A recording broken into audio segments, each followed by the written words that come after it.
எங்கள் ஊருக்காரர் தான் மனத்தி கணேசன். அவர் படத்தை நல்லா எடுத்திருக்காரு. நம்ம மாரி செல்வராஜ் டேரக்டரு. கண்டிப்பாக நல்லா ஹிட் ஆகும். வாழ்த்துக்கள். துரு வந்து சூப்பராக நடிச்சிருக்காரு. எனக்கு வந்து அவர் படம் ஃபஸ்ட்டு ஆதித்யவர்மாவும் பிடிச்சிருந்துச்சி, மகானும் பிடிச்சிச்சு. இதில் வந்து கண்டிப்பாக அவரை வந்து மேலிடத்துக்கு கூட்டி போயிடுவாங்க. அந்தளவுக்கு நல்ல தரமான படம். அரசியலை பற்றி வந்து நல்லா பேசியிருக்காங்க. எல்லோரும் வந்து சமங்கிறத வந்து காட்டியிருக்காங்க. எங்கள் ஊரில் நடந்த இன்சிடென்ட்டை பற்றி சொல்லியிருக்காங்க. நானும் திருநெல்வேலி தான். பயங்கர சூப்பர். அது படம்னு சொல்கிறத காட்டணும். தெக்கத்தி காவியம், தெக்கத்தி காவியம்.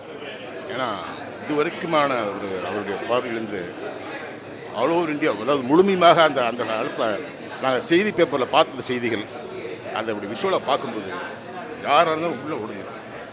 அப்படி ஒவ்வொரு வெற்றிக்கும் எனக்கு அழுக சார் துரு வெயிட் அப்பா. நிச்சயமா அடுத்த சியான் பாடம் சூப்பர், பயங்கரம். ஃபர்ஸ்ட் ஆஃப் போன வேகமே தெரியலங்க. கடைசி வரைக்குமே அந்த இது கொஞ்சம் கூட குறையவே இல்லை. பயங்கர இது மாரி செல்வராஜ் சார் படத்தோட ஒரு மைல் ஸ்டோன். ஆக்சுவலி மாரி செல்வம் நல்லா அவருக்கு எஃபர்ட் போட்டு அவர் அந்த அளவுக்கு அந்த கேரக்டர் கொண்டு வந்திருக்காரு. ஒரு தமிழ் மூவிக்கு என்னென்ன வேணுமோ, இது முன்னாடி வந்து ஹீரோயிக் பேஸ்ட் மூவிஸாக இருக்கும். இப்போ எல்லா கேரக்டர்ஸுக்குமே லைவாக உயிர் கொடுத்துருக்காங்க. ஸோ ஒரு நல்ல பெஸ்ட் மூவி இது. ஒரு எமோஷ்னலான ஒரு மூமெண்ட் இருக்குது, ஒரு சைட் ஸ்போர்ட்ஸ் மூமெண்ட் இருக்குது. ஸோ என்ன வேணுமோ எல்லாமே இருக்குங்க. ஒரு நல்ல ஒரு மூவி. ஒரு கிராமத்துலேருந்து ஒருத்தன் வரான், அந்த ஒரு எமோஷனல் கனெக்ட் இருக்குல்ல. நிறைய பேர் ஊர்லேருந்து வருவாங்க, நிறைய விஷயத்தை தாண்டி வராங்கன்றத நல்லா போர்ட்ரே பண்ணியிருக்காங்க. துருவ் வந்து நம்ம பார்த்த வரைக்கும் ஒரு பணக்கார வீட்டு பையன் மாதிரி தான் மோஸ்ட்லி எல்லா படத்துலையும் தெரியும். இதில் நல்லாவே மிங்கிளாக இருக்கார். அந்த ஒரு உடம்பு அது ஒரு செம்ம ஒரு கட்டுமஸ்தாக ரெடியாகி வர்றாரு இல்லையா, அது நல்லாவே எடுத்து காமிச்சிருக்கு அவருக்கு.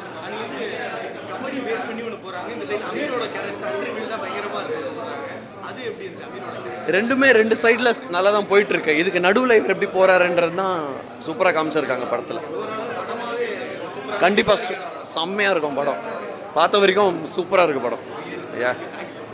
இல்லை, அவர் வந்து நடைமுறையில் நடக்கிற ஒரு விஷயத்தை தான் கொண்டு வந்து கொடுத்துக்கிட்டு இருக்காரு. அதில் அவர் சில விஷயங்களை வந்து ஒரு மிடிலாக சொல்லியிருக்காரு. இதை பார்த்தாவது இனிமேல் எல்லாரும் உணர்ந்து ஒரு உணர்ச்சி பூர்வமாக இல்லாமல் ஒரு உண்மையாக இருக்கணும்.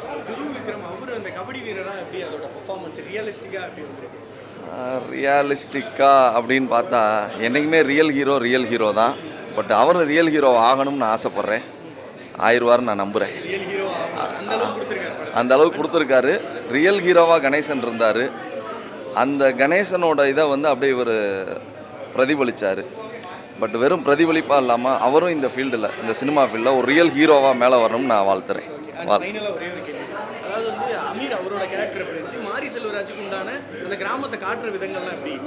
இல்லை, நல்லா இருந்துச்சு. ஒரு ரெண்டு இண்டிவிஜுவலோட போராட்டம் வந்து ஒரு ரெண்டு சமுதாயத்துக்குரிய போராட்டமாக கொண்டு வந்து நிறுத்திட்டாங்க. அது பெரிய தப்பு. அதை ரெண்டு பேருமே மனசெலவில் உணர்ந்துருக்காங்க. ஆனால் பட் தன்னோட சேஃப்டிக்காக அதை செய்கிறாங்க. இது நான் சொல்கிறது கூட சில பேர் கஷ்டமாக இருக்கலாம். அவங்கவுங்க சேஃப்டி அவங்கவுங்க பார்க்குறப்ப மக்களும் அவங்கவுங்க சேஃப்டியை பார்த்து வாழணுன்றது தான் என்னோட தாட்டு. நல்லா இருக்கணும் எல்லோரும். மாரி செல்வராஜ் சார் வந்து எடுக்கிற ஒரு படமும் வந்து ஃபுல்லாக டச் பண்ணுற அளவு தான் எடுக்கிறாரு. அதுக்கெல்லாம் பார்க்க இந்த படம் செம்ம சூப்பராக இருக்குது. ஒரு கபடி பிளேயரை பற்றி எப்படி கபடி பிளேயர் அடிமட்டத்துலேருந்து எப்படி மேலுக்கு வருவாங்களோ அதை வந்து சூப்பராக பண்ணி கொடுத்துருக்காரு மாரி செல்வராஜ். எல்லாரும் மனசில் டச் பண்ணுற மாதிரி இருக்குது இந்த படம். ஒன்று பைசன் சூப்பராக அவர் வந்து அவரோட ஃபுல் ஹார்ட் ஒர்க் இதில் காமிச்சிக்கிறாரு. அவரோட ஃபுல் ஹார்ட் ஒர்க் வந்து இந்த படத்தில் காமிச்சிக்கிறாரு. செல்வராஜ் சாரோட அந்த திரை மொழி வந்து பயங்கரமாக வியக்க வைக்கிது. ஒவ்வொரு படத்துக்கும் ஒரு சாயல் இருக்கும், அது இல்லை. எக்ஸ்ட்ரா நிறைய பண்ணியிருக்காருங்க. ஆமாம், ஒரு நல்ல இயக்குனர் எப்படி அதான் விக்ரம் சார் பையனை பற்றி சொல்லணும்னா சொல்ல வார்த்தையே இல்லை. அதான் கரெக்டான டேரக்டரை மாட்டணும்னு சொல்லுவாங்கள்ல, எக்ஸ்ட்ரா நிறைய பண்ணியிருக்காங்க.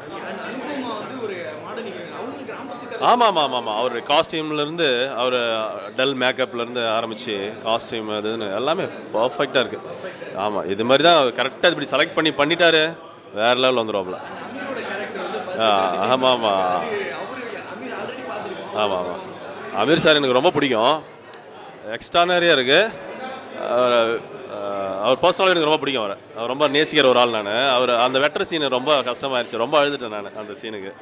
சார் மாரி செல்வராஜ் ஊருக்கார் சூப்பராக. அவர் ஒவ்வொரு படமும் வந்து மேலும் மேலும் மெருகேற்றிக்கிட்டே போகுது. ஒரு சிலர் என்ன சொல்லுவாங்கன்னா இது வந்து ஜாதி வாரியாக போகிற மாதிரி, அப்படியே இந்த படம் கிடையாது. ஸ்போர்ட்ஸ் மேனுக்கு என்ன இம்பார்ட்டன்ஸோ அந்த இது இருக்குது. ரொம்ப நல்லா இருக்குது. பையன் வந்து உயிரை கொடுத்து நடிச்சிருக்கார். ஏன்னா அவர் பெரிய இதில் இருந்து வந்தவர் வில்லேஜில் போய் 2 வருஷம் வந்து அதுக்கு ப்ராக்டிஸ் எடுத்தார். ப்ராக்டிஸ் கொடுத்தவர் அந்த கபடி கணேசன். அவர் கதை தான் இது. அவர் என் பிரதர்லாம், என்னுடைய பிரதர்லாம். ஆமாம், அர்ஜுனாவோட இல்லை. அவனுடைய கதையை கொஞ்சம் மாற்றிக்கிட்டு ரொம்ப அழகாக எடுத்திருக்காங்க. நான் இல்லை அப்படி எனக்குள்ள கண்ணீர் வந்துடுச்சு. ஏன்னா நான் திருநெல்வேலி ஜங்ஷன் மேனேஜராக இருக்கும்போது அவர் அர்ஜுன் அவார்டு வாங்கிட்டு வரும்போது நான் 100 காரை வச்சு அவனை ரிசீவ் பண்ணேன். சார் அது 2 தாதாக்களை வச்சு Aamir as well as Lal 2 தாதாக்கள் அங்கே இருந்தது. 2 பேருக்கு அந்த போட்டியில் இருந்தது, புறாமல் இருந்து வெட்டுக்குத்து நடந்தது. இவன் வந்து எதிரே சாராத ஆளு தான் வந்து இந்த கணேசன். இதை வச்சு படத்தை அருமையாக கொண்டு போயிருக்காரு. ரொம்ப நல்லா பண்ணியிருக்காங்க. நல்ல ஓடும்.